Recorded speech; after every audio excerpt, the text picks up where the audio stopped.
By Papa Nicholas Coffee. Papa Nicholas Coffee. Roasted fresh daily in Batavia, Illinois.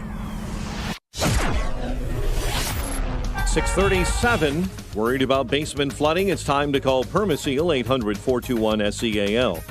Time to check the roads in the Team Hochberg Traffic Center with Jim. Inbound Kennedy, delays are building. It's slow going Cumberland to Central and Ohio into the Burns Circle. The trip time O'Hare to downtown is 22 minutes. Outbound it's 20.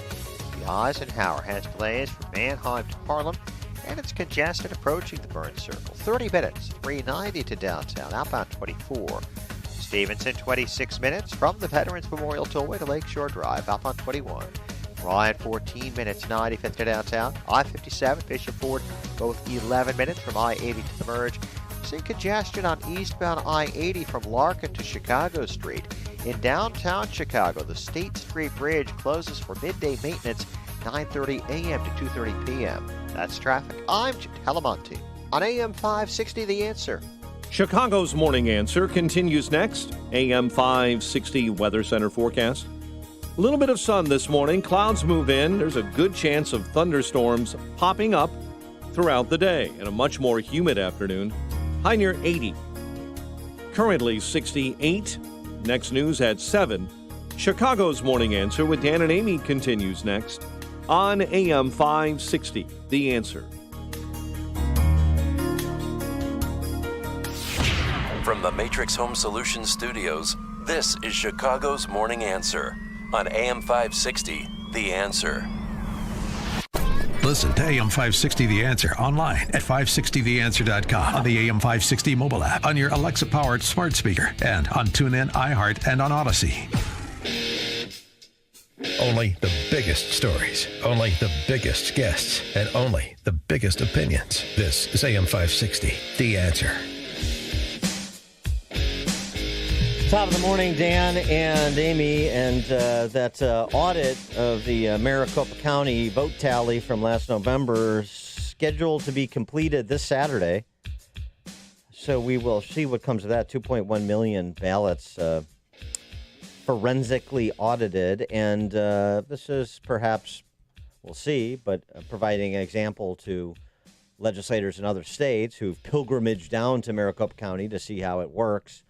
Arizona-style audit, a very real possibility in Pennsylvania. We've talked about it in North Carolina. You still have action in Georgia, too. There is a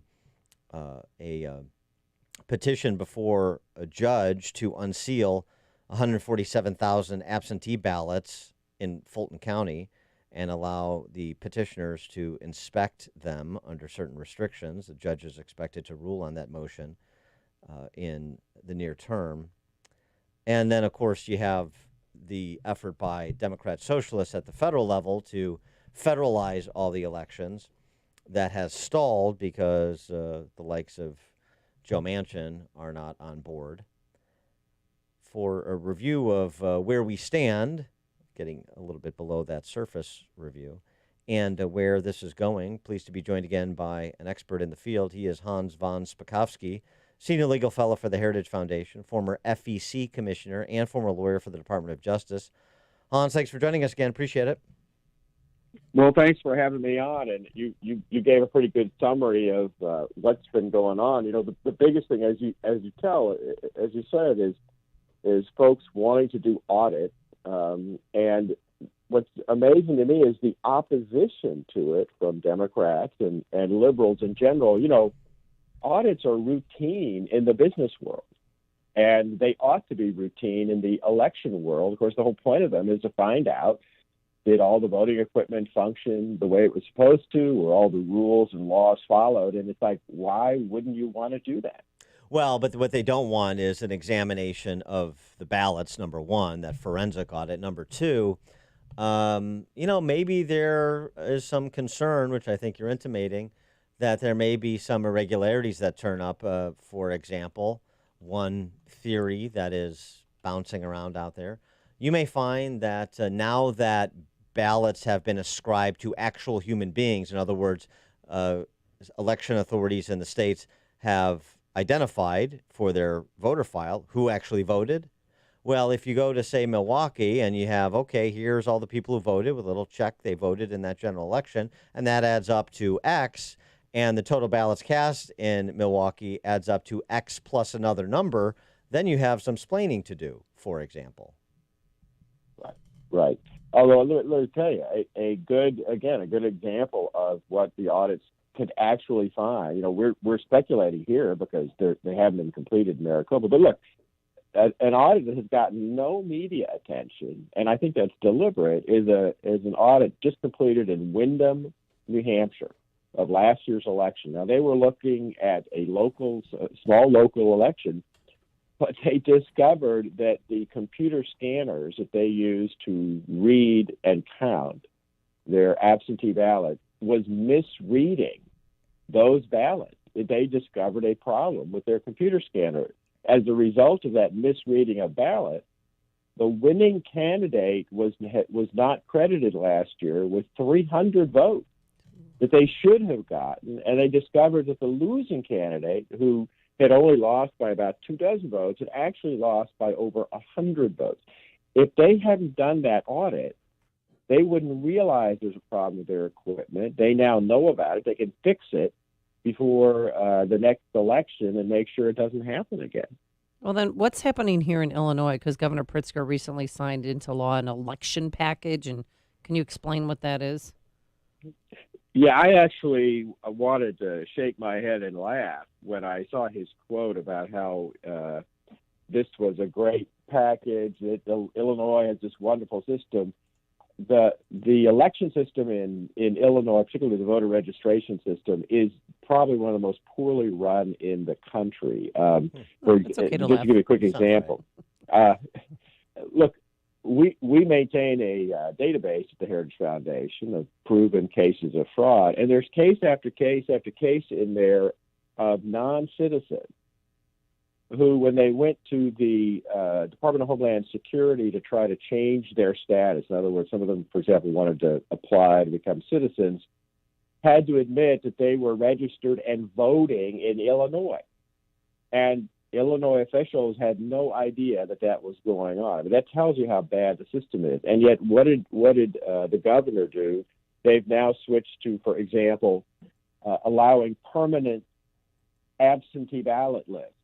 So you could request an absentee ballot and you'll be permanently on a list. And from now on, you won't have to request it. It'll just be sent to you every election. And of course, if you're not able to maintain your voter list, which Illinois does a very poor job of, and you don't take people off who have died or moved out of state or who are not U.S. citizens, it means that every election, ballots are going to be sent to locations where, for example, that voter no longer lives. Well, who is it potentially going to get their hands on that ballot and then potentially submit it anyway, pretending to be that voter? Well, Illinois is making that kind of fraud even easier to commit, and they have almost nothing in place to detect any kind of problems like that. It's not a particular surprise to anybody listening that Illinois is the worst in the nation at doing something, or near the worst in the nation at doing something. I've long proposed sort of flying off of the previous custom of state legislatures electing U.S. senators, that our current state legislature should actually just appoint all of the elected officials, including themselves, in Illinois. So we just don't do elections here anymore. It's just so much simpler, and cleaner. And then we don't have to worry about the voters, obviously. We don't have to worry about the machinations. We could keep everybody employed, associated with elections employed, because obviously the public sector payroll is the most important thing here. But that's a cleaner way to do it for Illinois. But for most of the rest of the country that's interested in having free and fair elections, we're not really that concerned about it here. But for most of the rest of the country, what say you about Joe Manchin's so-called compromise? I thought it was risible that he got opposition to his proposed at least 15 consecutive days of early voting from the Democrat Secretary of State in New Hampshire, speaking of New Hampshire, Bill Gardner, who reminded Manchin that the state constitution in New Hampshire requires that a voter must be present on election day unless absent from the town or city or physically disabled. And New Hampshire has the third highest voter turnout in the country has had the third highest voter turnout in the country for each of the last 4 presidential elections. So now you have a Democrat Secretary of State telling Joe Manchin and the rest of the nation, hey, back off. We know what we do. We know how to run elections here in a live free or die land, and we don't want to change the way we do it because you have a grand national scheme you want to impose. Right, and we should mention Bill Gardner, who's the Secretary of State of New Hampshire, is the longest-serving Secretary of State in the history of the United States. So I think he knows what he's talking about.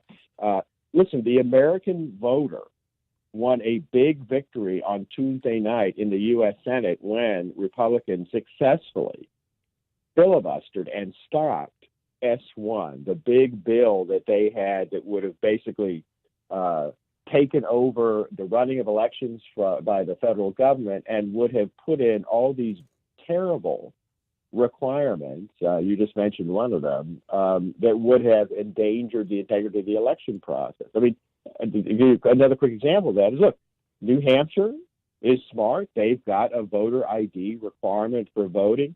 S1, if it had passed, would have outlawed any state voter ID requirement anywhere in the country. Now, what reason to do that when the American people overwhelmingly support that and think it's a common sense requirement? Well, it's just to make it easier to cheat. Going back to Maricopa County, and so the part of this is the rules surrounding the administrative elections, and then it's those charged with implementing. Ken Bennett, who is a Senate liaison to Maricopa County, to the audit, said auditors were informed by county election workers that the signature verification standards for mail-in ballots were at first lowered and then disregarded completely in November. We've literally been told, Bennett is quoted as saying, we've literally been told people who worked in that process for Maricopa County that the standard at the beginning was quite reasonable and high. It was actually a 20-point ballot signature verification standard. But they got so far behind, we've been told, that they went to people on the team and they said, okay, reduce it to 10 points, and then to 5, and then 1. And then we were told, and I can hardly believe that this might have been the case, but it needs to be verified. We were finally told that those workers were told, let everything go through, including Blake's signature boxes. And he said if that happened, which they're investigating, it's a terrible failure. But that's the other thing, is that the system gets overwhelmed, and then all of a sudden all the standards are out the window, which is why ballot security programs, and this is the responsibility of political parties as well at the national as well as state and local level, this is why those ballot security programs are so important, to make sure that those election workers maintain the standards. And so somebody says, oh, we're being overwhelmed, we're falling behind, so we're just going to discard the standards. And a lawyer's there to say, no, you're not. We'll take as much time as is needed to do it right.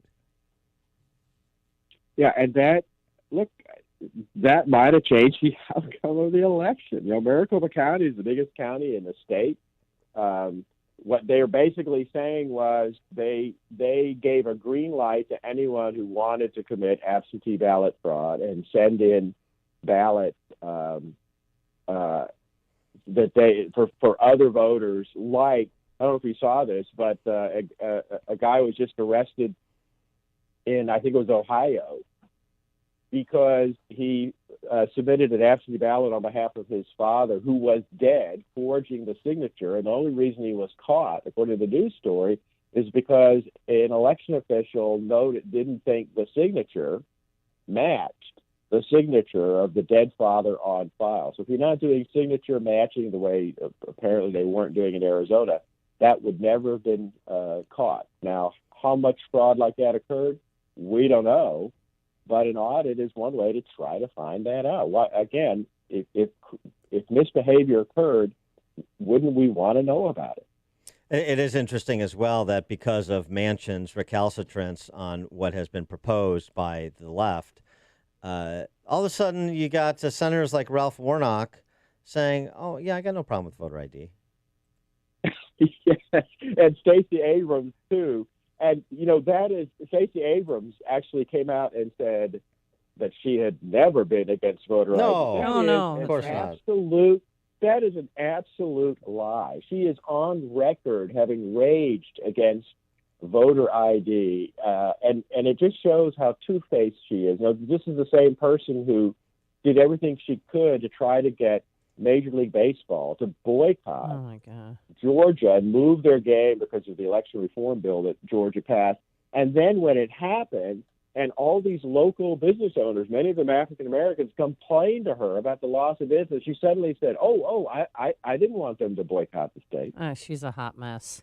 But I mean, when you think about it, you have to show an ID to get a COVID vaccine, to get on a plane, to, everything. Right. You know the list, but it's ridiculous to fight that. So, Hans, how do you respond? I had this chat the other day with a guy. Oh, yeah, you're a Trump supporter. You voted for Trump, so you probably think the election was stolen, the guy says to me sarcastically. And so that's sort of an iteration. That's just that guy repeating what you hear on TV all the time, where none of these enlightened news readers will tolerate any talk that they would consider part of the big lie. How do you respond to that sort of sarcasm and the big lie characterization of just not making any claim, but just asking legitimate questions or suggesting, as we have been talking here, about what is the problem with either a process audit or a forensic audit of some of these places where there were clearly irregularities or legitimate questions that could unearth irregularities? What I would say to them is that they apparently think that we have a absolutely perfect election system in this country where mistakes are never made, and that's laughable. I mean, I don't think anybody could seriously say that that's correct.